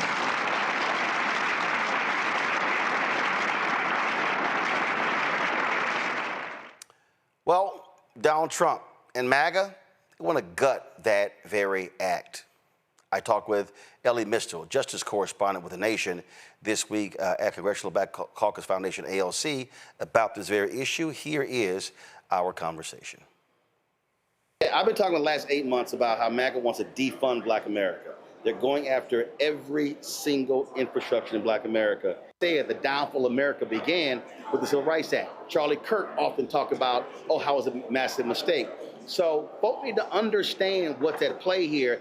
They want to get rid of civil rights protections. It's a three-legged stool, right? It's a three-legged stool to build social, racial, and economic equality in this country. And the 3 pillars are the 64 Civil Rights Act, the Voting Rights Act of 65, and the Fair Housing Act of 1968. And Fair Housing Act, it's less heralded, less people know about it, fewer people talk about it. It's not even called the Civil Rights Act of 1968, right. It's called the Fair Housing Act. It is one of the 3 most important pieces of legislation that's ever passed. Why? Because keeping Black people from living where we want to live is the foundation of every system of racial oppression ever invented. Go think about the word apartheid. What does that actually mean? It means setting apart. The first law of apartheid is that you can't live around white people, right? The first law of American white oppression is that you can't live around white people, right? That you have to keep the races separated. So when so one of the reasons why the Fair Housing Act is so important is because there was no such thing as desegregation. There was no such thing as equality, racial or social, if you don't have fair, equal access to housing rights, and that is the thing that Trump has been quietly, it turns out, taking away. Now, I was surprised about this because I know I don't know how many of your listeners know. I know you know. Trump and his slumlord daddy got sued for violating the Fair Housing Act in 1973. They got sued. They had settled the DOJ. They admitted no guilt. You know how Trump does these things. But this is what they got sued for. So I thought that, now that he has all this power on, these white supremacists are bending to as well, that would be the first kind of frontal attack on this law that got him sued. He hasn't done it frontally. He hasn't done it loudly. He hasn't done it the usual Trump way. He's been doing it quietly under the scenes, behind the scenes, but there was an explosive report from the New York Times that shows that the staff of the HUD, of Housing and Urban Development, that have been reduced by 65%. The lawyers whose job it is to investigate housing discrimination and sue slumlords like Donald Trump's father, they have been reduced from 22 lawyers to 6. Well, and here's the issue we're dealing with, Ellie. You got a black HUD secretary.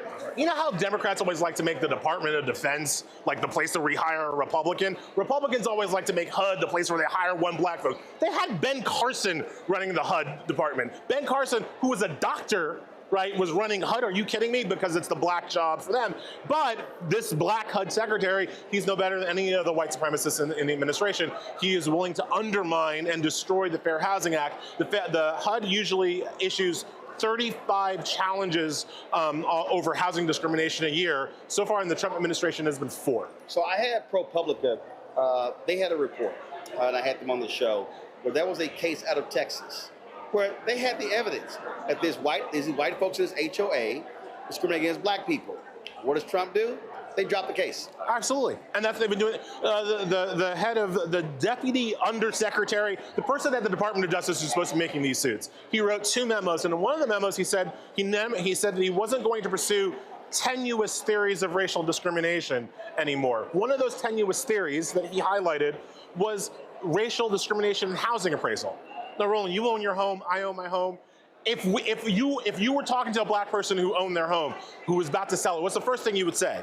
Do not let a white appraiser appraise your home.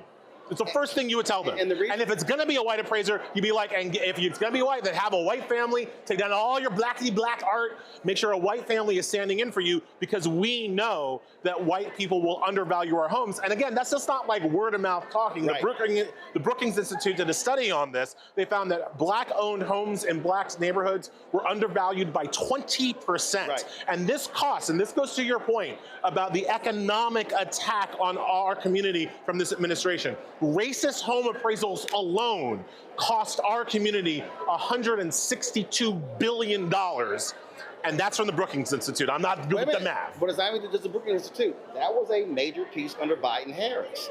And I remember when I was on Patrick Bet-Davis' podcast, and I raised that issue. And then he was like, well, what are you talking about? I said, what are you talking about? I said, they studied 47 million transactions, and looked at the census tract, they compared it, and they showed similar census tracts, similar deals, black homeowners being discriminated against. And so the Biden folks mandated training, things along those lines. And so Trump comes in and okay, screw all that. They also mandated protections for LGBTQ plus people from housing discrimination. Because again, if there's any community that's been discriminated in housing as much or nearly as much as black people, it's been gay people, historically speaking. And so Biden-Harris added protections for the LGBTQ community, which again, Trump's, this guy at HUD, they've taken those away as well. And again, what I keep trying to lay out to our people, this has an economic impact on us.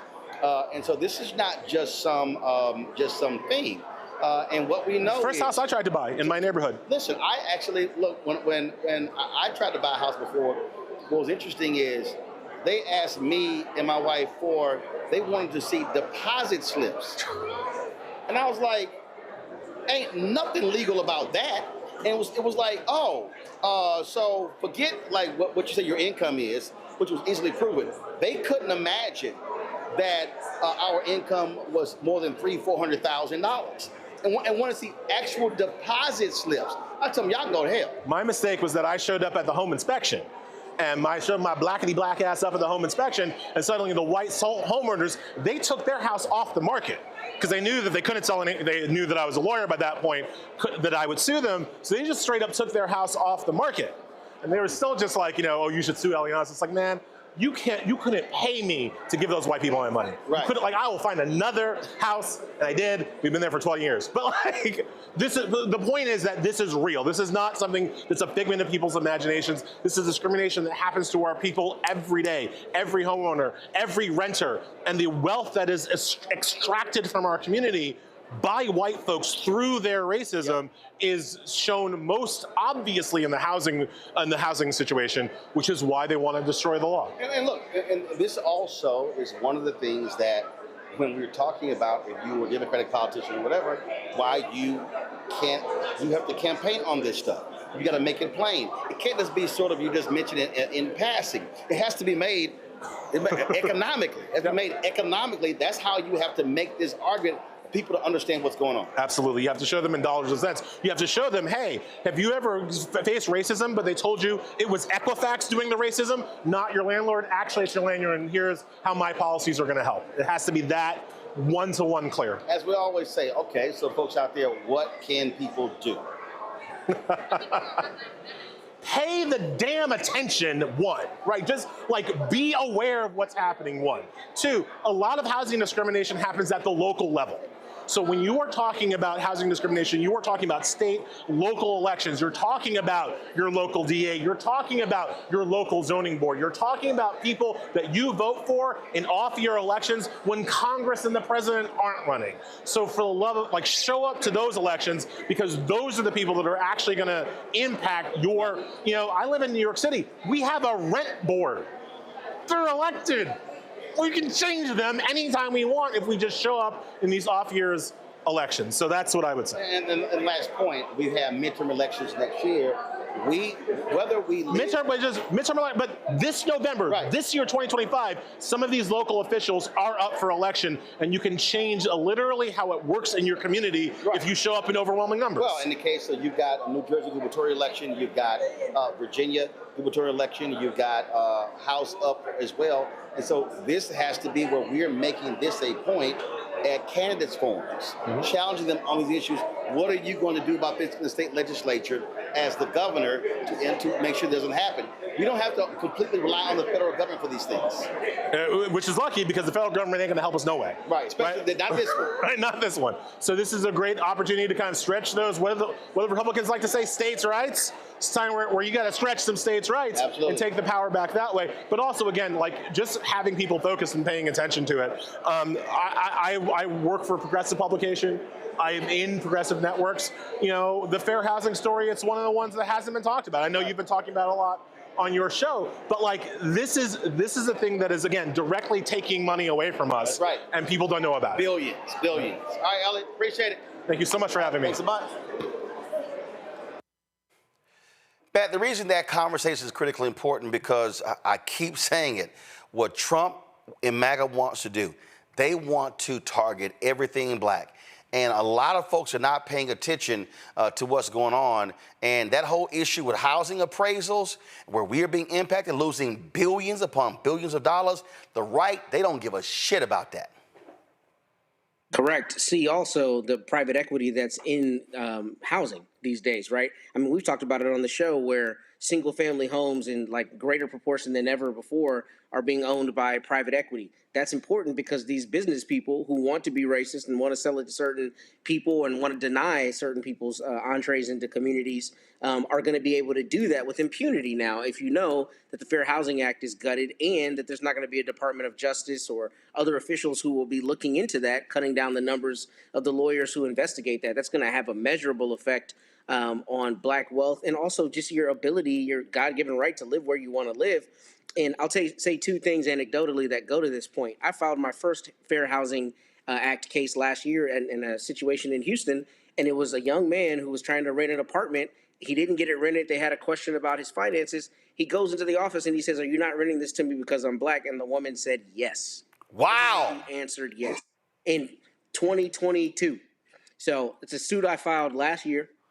And yesterday, I happened to be talking to a woman here in Corpus Christi who lives in the Austin area where I'm from. She's in a small community outside the Austin area. And she told me that white people like her, it's a white woman, I was at an event. She says that people like her are concerned about the number of Indians moving into that very small community on the outskirts of Austin. And she said her husband works for a realtor, a big home builder. And she said he comes home exasperated because there are just so many Indians moving in. Everybody's uncomfortable. And I literally told her, I said, 60 years ago, somebody was saying that about me. Do you not realize that as you're sitting here telling me the story? And my point is, in 2025, those kinds of things are still happening. So if you have no federal protection and you have no recourse, that is going to have a measurable effect on non-white people, particularly who want to move into certain areas and who have every right to be where they want to live. So this is a law that absolutely it's a travesty that it's being gutted. And this is the kind of thing that should really, really, really concern people. So when I did Patrick Bet David's podcast, he claims he's independent. He's not. He's a MAGA right-winger. That's all he is. I want people to understand this is somebody with a huge following on his YouTube channel, social media. And if y'all want to see the sheer ignorance of this immigrant, okay, because he tried to question me earlier, and I was like, why don't you move back to black neighborhoods? Why don't you move you guys back to your goddamn country? Trying to tell me what I should be doing. But I want y'all to listen to what this ignorant fool had to say when I brought up the factual information regarding home appraisals. Check this out, y'all. I'm gonna need you to be drug tested. Seriously. Yeah. Do you even know today? We've done the stories in Florida when somebody's black selling their house, the appraisers will come in and literally give them a value $100,000 to $300,000 less because they're black. You know that that's actually happened, right? You'll take one story and say that. Oh my God! On how many occasions has that happened? Are you serious? Do you think a message like okay? Why don't you go ahead and Google? Why don't you go ahead and Google? How many times has that happened? No, I believe it's happened, but how many times has that happened? The New York Times literally just did a story talking about the systemic racism that exists within housing appraisals. This is a fundamental problem. I'm trying to see you're living in a different reality. What progress are you making by saying that? What progress? So what you're doing? I'm trying to end that. Okay. Do you know how inherent? Okay, hold on. You said you're Middle Eastern, right? You're trying to. Hold on. You said you're Middle Eastern, right? I am. Yes. How would you feel? How would you feel? Yes. If you're selling your home, you've got a home that you know, right? And you put upgrades in it, and you know your home is worth $500,000. Yeah. And somebody comes into your home, and they see your photos, right? And they see your family, and then they go back and they go $350,000. You go, what the hell? So you tell that story. Wait, one second. To get people to be convinced that that's happening. It's actually out of 1,000 appraisals. Oh my God. Out of 1,000 appraisals, how many times does that happen? Out of 1,000 appraisals, how many times does that happen? You want to pull that up? You want him to pull that up? That's your world, though. Out of 1,000 appraisals, how many times does that happen? Let's just say it happens. It is a significant issue in America. Oh my God! And wait, one second. And then when the woman, a black person should not have to remove their photos from the wall and remove black art and remove black books to have a white appraiser then come in and go, oh, it's actually $550. One second, because I'm gonna show you how it impacts generationally. Here we go. So when you follow me here, because this is housing in America. When you then get that lower appraisal, you then cannot sell your house for the higher value, which then means you are not then taking those proceeds and being able to invest, being able to send your kids to school. And what I'm trying to explain to you is there is a world out here that for some reason you're like living in Unity world that ain't the real America. Brother, I'm trying to get rid of that stuff. You have the wrong guy here. You have the wrong guy. I'm trying to get rid of it. Okay, good for you. I am as well, but you have the wrong guy here. And here's what I mean by that. So when you ask the question, what do you do if they appraise your house $350,000 less, right? That's your question. Okay. I don't see myself as a victim. I stopped looking at myself as a victim a long time ago. And by the way, being Armenian and Assyrian, you know what a lot of people in the Armenian community do? You know what a lot of people in the Armenian community do? They sell victimhood mentality. I'm raised with that, which is the statement of mechka. I know you don't know what the word mechka means. Mechka means, oh, poor Roland, oh, poor PBD. I don't see myself as a victim. And the other part is when you use one story as an example to divide and get people even angrier because out of 1,000 appraisals this happened one time, I don't think you're unifying when you say a statement like that to say, hey, this is what's taking place all the time. But going back to it, so you left because you wanted better economic situation for yourself. Listen to what you just said. Again, I'm having a hard time listening to what you just said when you're saying it's so fundamentally flawed because when you say, "Oh my God," you see yourself as a victim. You do. No, you're selling it as a victim. No, I'm not. What I'm selling is a reality. What I'm selling is when this is again. Since you didn't, I guess you couldn't pull it up. Okay. Oh, he did pull it up. Okay. The Biden administration, the Federal Housing and Finance Agency, released 47 million appraisal reports to the public for the first time. The appraisals, which were compiled between 2013 and 2021, present evidence of a persistent, widespread practice in the home appraisal industry to give higher values to homes when the occupants are white and devalue them if the owners are people of color. That's such bullshit. That's such bullshit. You know why? Hold up. Let me tell you why that's such bullshit. They actually took the reports and showed the data, and now you call it bullshit. Of course I call it bullshit. So wait a minute. So you asked for the data and the facts. No. And now you give your opinion first of all, because you don't like the facts. Bro. Come on, man. You run a company? Yes, I do. Okay, so when you run a company, how much shit can I find in the OPEX? How much? In the what? With OPEX. When I go into my balance sheet and I look at my expenses, my monthly expenses, what I'm paying for, rent, employees, benefits, workers' comp, I can give a number and say, we lost $280,000 this year. And it's like, oh my God, we lost $280,000. And then I open up the balance sheet and then boom. I'll see you're moving your face like you don't know what I'm talking about. First of all, when I see a data like this, tell me the whole story.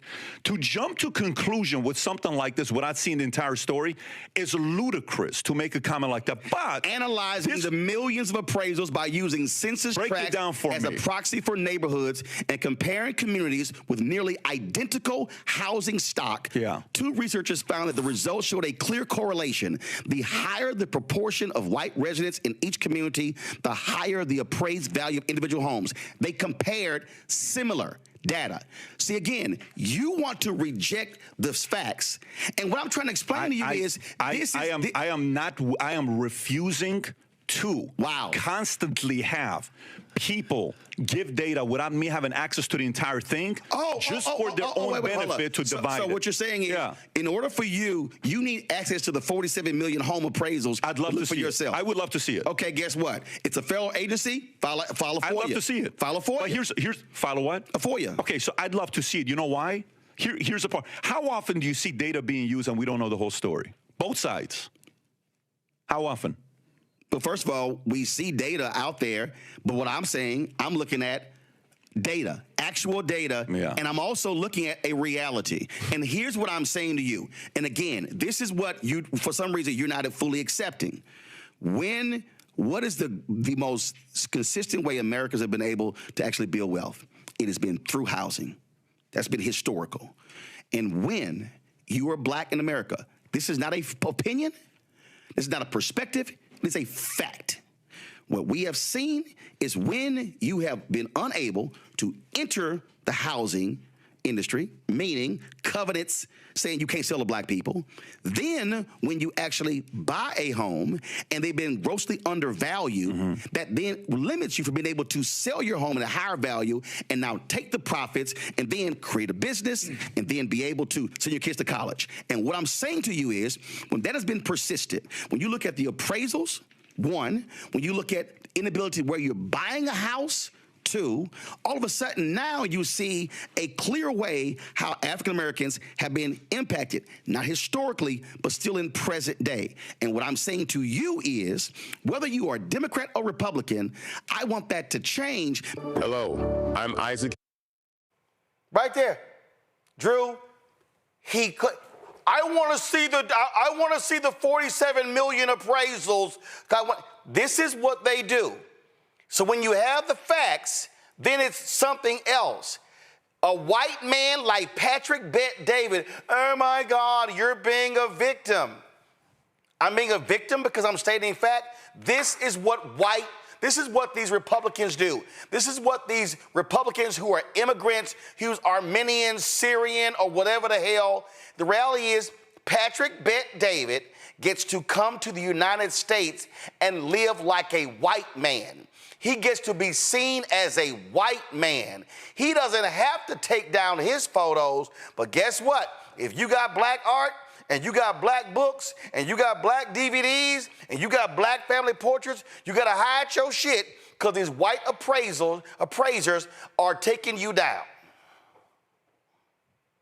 Thing I want to make sure that's not missed in this conversation is that the appraisal bias is the biggest, the most significant robbery of Black generational wealth, be it if you live in a majority white neighborhood or if you live in a majority Black neighborhood.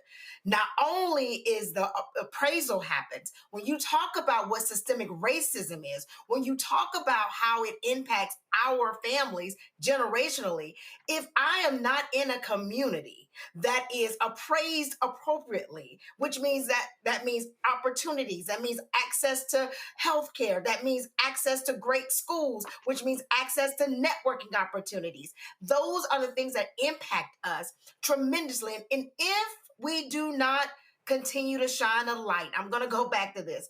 This is how systemic racism works. This is happening quietly. This is happening through memos. This is happening through backroom decisions. This is happening in the fine print. So that when we go out, if my husband and I decide to sell our home, right, we're going to have to take down this Obama photo. We're going to have to take down all of my AKA information. We're going to have to take down all of our Black books and our Black art from all of our travels, paint our house to be very plain Jane, just so that we can get what our neighbors would get for our home. And that is not fair, but it is life. And you know what? Sometimes you just have to state the fact and keep on walking, because arguing or going back and forth with someone like that, they don't get it because they don't want to get it. No. But see, here's why that was important, Michael, because my deal is I'm going to check you on your show. And guess what? All your followers, they gonna have to listen to that conversation, and I dare they Google it.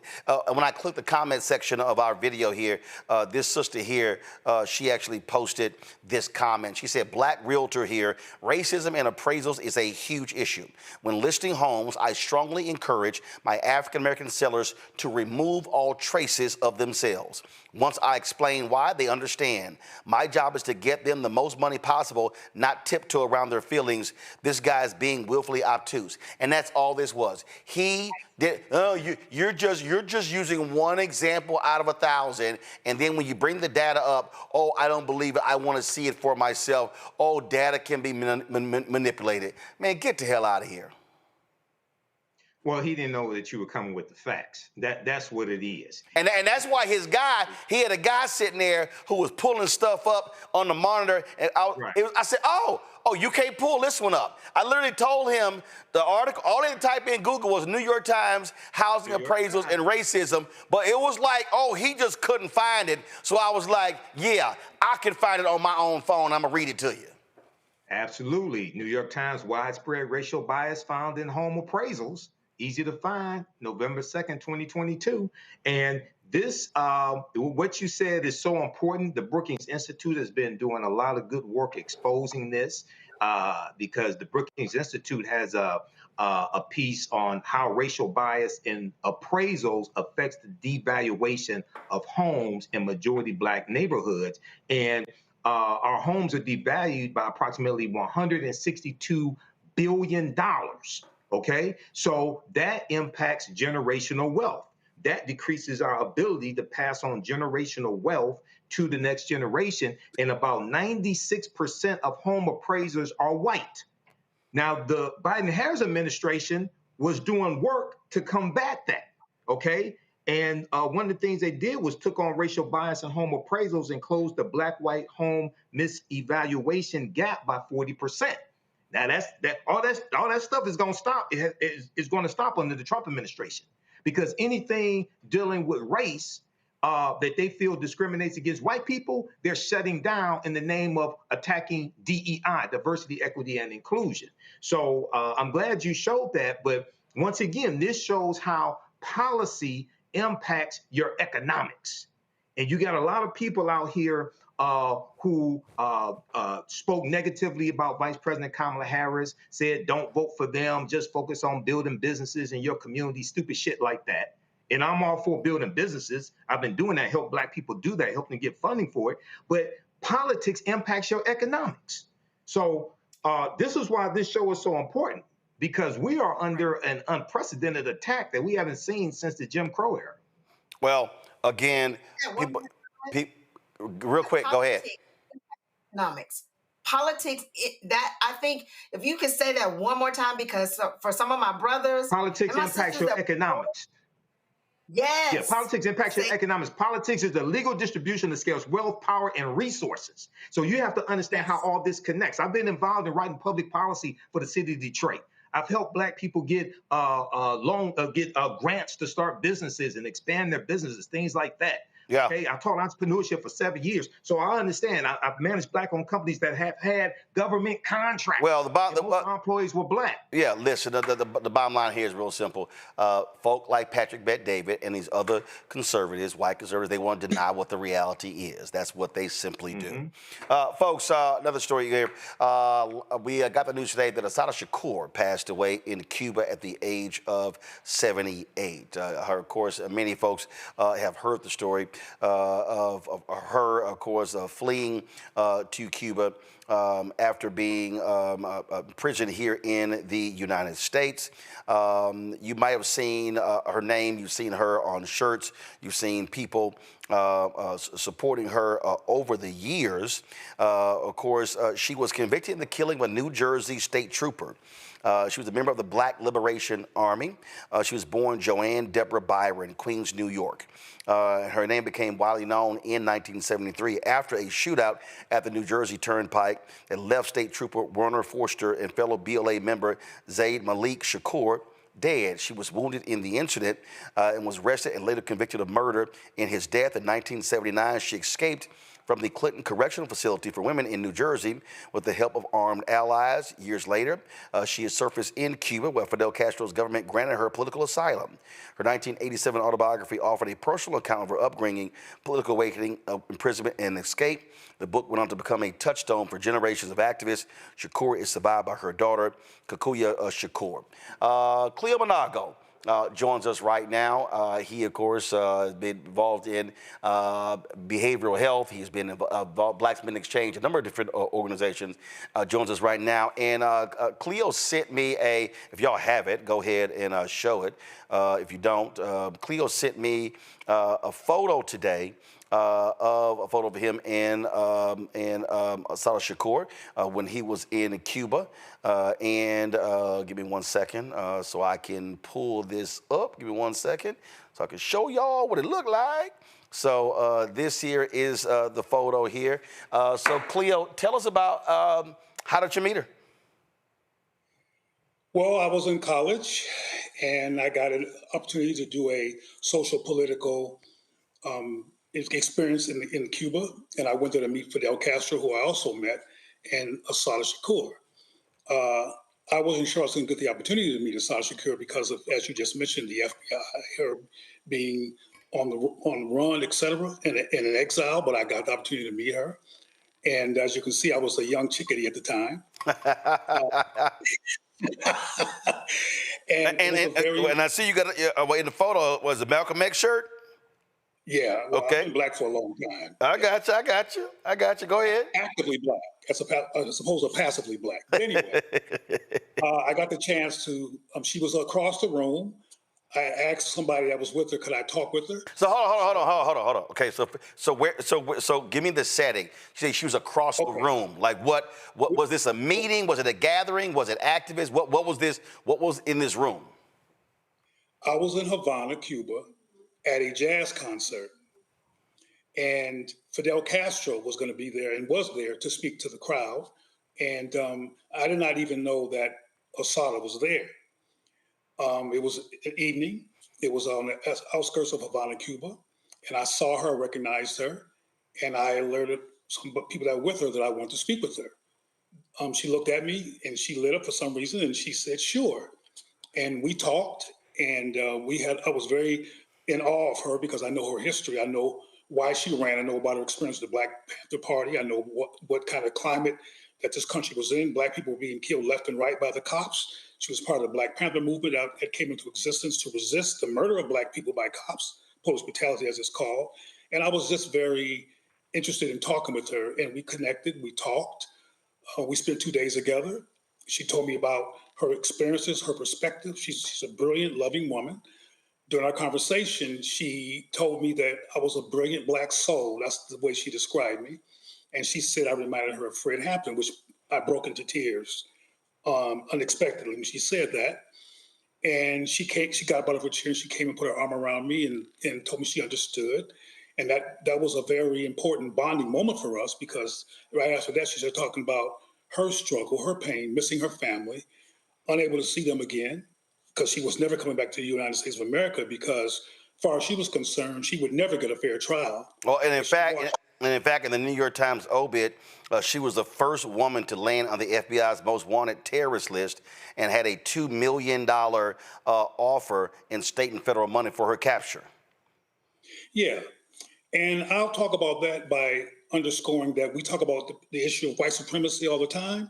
Well, it's not a new issue. It's been a problem for a long time. It's just that over the past 15 years or so, people have articulated it in very explicit ways, but it's not a brand new phenomenon. People just finally developed the courage to actually talk about it as something that affects our lives. But back then, when she was arrested, from her perspective, she didn't do anything wrong. Just like what happened with Sandra Bland, the cops pulled her over. They roughed her up. They were not they were not objective at all, like they never were when they dealt with Black people in many cases. And she knew, for lack of a better term, her goose was cooked. And she wasn't interested in being in the arms of white supremacist police officers that were going to clearly kill her or harm her. So she escaped. And she went to Cuba, and Fidel allowed her in there. As you know, particularly at the time, Cuba and the United States were in conflict. Fidel was very aware of the Black Panther movement, racism in the United States of America, and gave her shelter over in Cuba, where she's been until this very day when she passed away. But I want to underscore that the woman was brilliant. She was thoughtful. She was intelligent. She had a critical analysis, and she was about the empowerment and safety and protection of Black people. And that's why she joined the Black Panther Party, was to resist the murder, the brutality, and the killing, and all other negative things that was happening to Black people, including the police department and external to the police department. She was a resistor. So she understood at the time, particularly after the murder of Fred Hampton. I think many of your listeners will know who Fred Hampton was. And he had been murdered, and in his bed, he was assassinated laying next to his pregnant wife. So she didn't trust the system, the so-called justice system, and her life was in their hands, and she called herself intervening on that and escaping so she could live. And she built a very beautiful life in Cuba.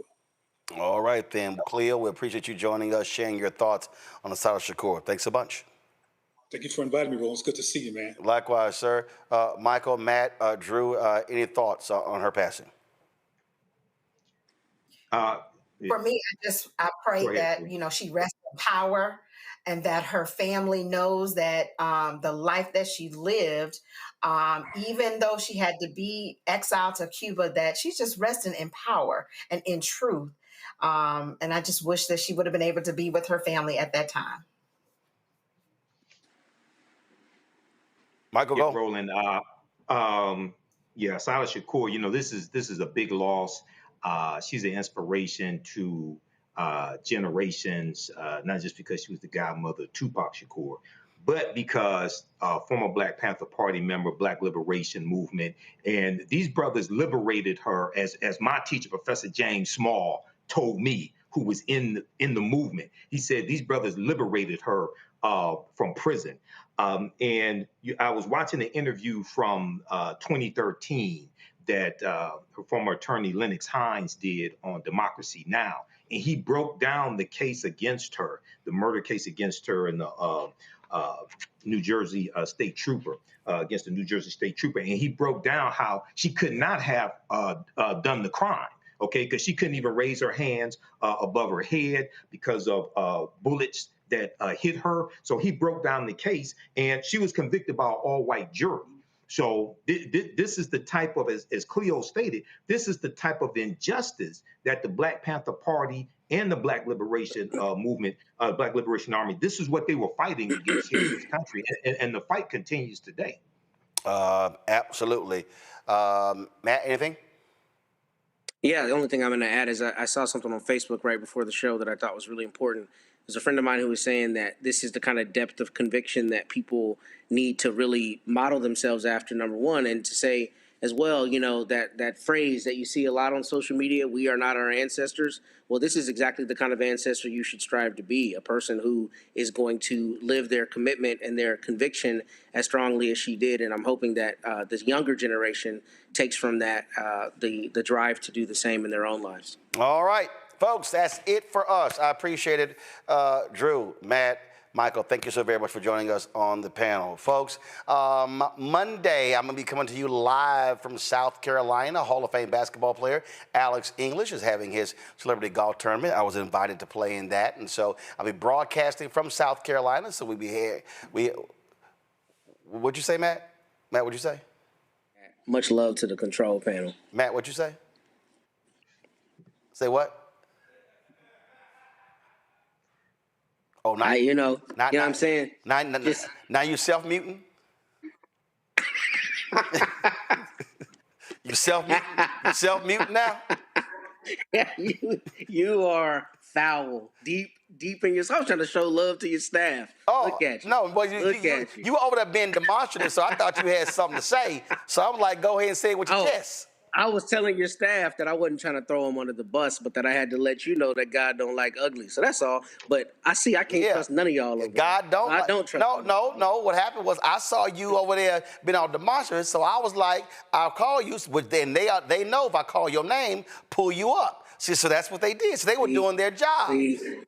Okay. All right. Well, shout out to the control panel. Yeah. I don't know how y'all deal with this, brother, but you deserve easy all the love. Called direct deposit every 2 weeks. That's how they deal with it. So you try to, yeah. God don't like ugly, and He don't like burnt orange as well, and He don't like Arch Manning. That's it. All right, we done, folks. Again, I'm live in South Carolina on Monday. The Alex English Celebrity Golf Classic. Don't forget, y'all, support the work that we do. Join our Bring the Funk fan club. Your support is really appreciated. Use the Stripe QR code if you want to contribute via Cash App.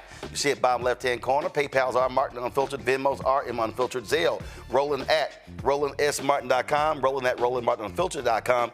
Download the Black Star Network app. Apple phone, Android phone, Apple TV, Android TV, Roku, Amazon Fire TV, Xbox One, Samsung Smart TV. Be sure to get a copy of my book, White Fear, How the Browning of America is Making White Folks Lose Their Minds. Available bookstores nationwide. Of course, if you want to get our Roland Martin Unfiltered Black Star Network swag, please do so by going to shopblackstarnetwork.com. Shopblackstarnetwork.com for t-shirts, wall art, all hats, you name it, we got it.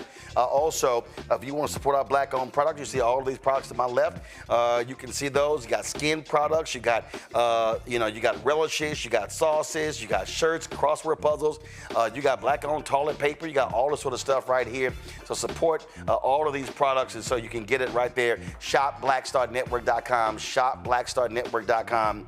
And also, folks, if you want to be sure to download the app Fanbase. Download the app Fanbase. If you want to invest, go to startengine.com/fanbase. Startengine.com/fanbase. Y'all know how we always end the show on Friday. We show all the folks who've donated. More than 36,000 people have donated to our show since we launched 7 years ago. And so we always show their names every Friday. I'll see y'all on Monday. Holla!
America.